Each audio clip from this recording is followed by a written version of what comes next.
Okay, so we're going to start with the two rectangles. Now the first thing we need to do is to finish off the raw edges of the fabric so that they don't fray, because obviously these are going to come in for repeated washing and over time the edges of the fabric would fray.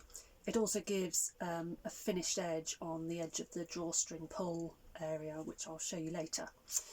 So the first thing you need to do with your iron is to press under, it's not critical how much, but about 1 centimetre all the way round. So you'll see I've already done that on these.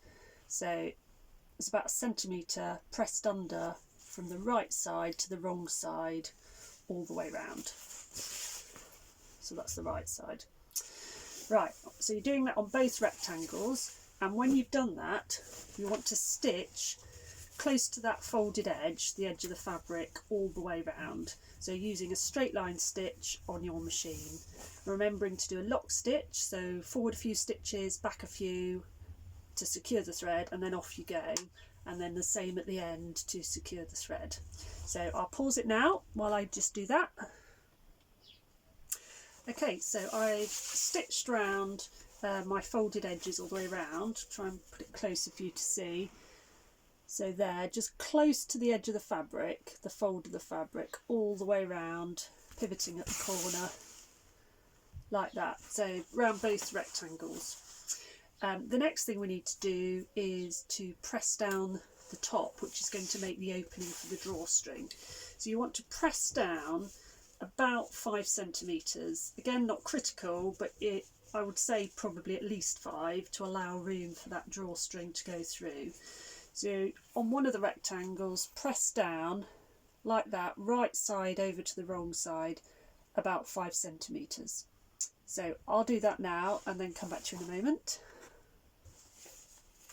Okay, so I've pressed down now on both sides my top to make the channel for the drawstring, about 5 centimetres. And what we're going to do now is stitch, move it this way so you can see, stitch close to this edge here, to all the way down, lock stitch at the beginning and lock stitch at the end to create that channel. So close to the edge of the fold there. I should say that this is just one method to make a drawstring bag. You can probably find umpteen methods if you look on YouTube or wherever, but this is just an easy tutorial, and it's not lined, it's just very simple. Okay, I'll stitch that down and I'll be back in a moment. Okay, so I've stitched down close to that fold all the way along, leaving open these ends, and that will create the tube. So we'll be able to thread the drawstring through there on both sides. So when you've done that on both rectangles, now need to clip or pin or just hold the two rectangles right sides of the fabric together, so nice side of the fabric together. So clip them like that together, matching your corners roughly. Don't worry too much about neatness, all the way round. And when you've clipped or pinned, what you need to do is sew, starting under the channel that you've already created. Don't sew across the end there, so just below, under the channel, down one side, along the bottom and up the other side, again stopping here just below the channel. I'll do that now, come back in a moment. Okay, once you've sewn the 3 sides, starting below the channel on each side, and then turn it the right side round, you'll have finished your bag. So that's the basic bag done with the channels at each end ready for threading. So the next thing we need to do is to make the pull to go down the channel. Now I've had to cut 2 pieces, so the first thing I'm going to do is sew my 2 pieces together along one of the short ends. So I'll do that now and then be back in a moment. Okay, when you've got your long strip, the next thing you need to do is press it ready for stitching. So what I've done this already, is to press it in half with the right side of the fabric on the outside. So press it in half, open it out, and then press the sides in to the centre like that, and then refold on your original fold again. So you've actually got 4 layers of fabric to create like that. So show you again, in half to create that first fold line down the centre, open out, fold and press with an iron the sides in, and then refold on that original fold. And when you've done that all the way along, then need to stitch the opening closed, so stitching close to this edge all the way along, lock stitch at the beginning, all the way along, lock stitch at the end. I'll do that now.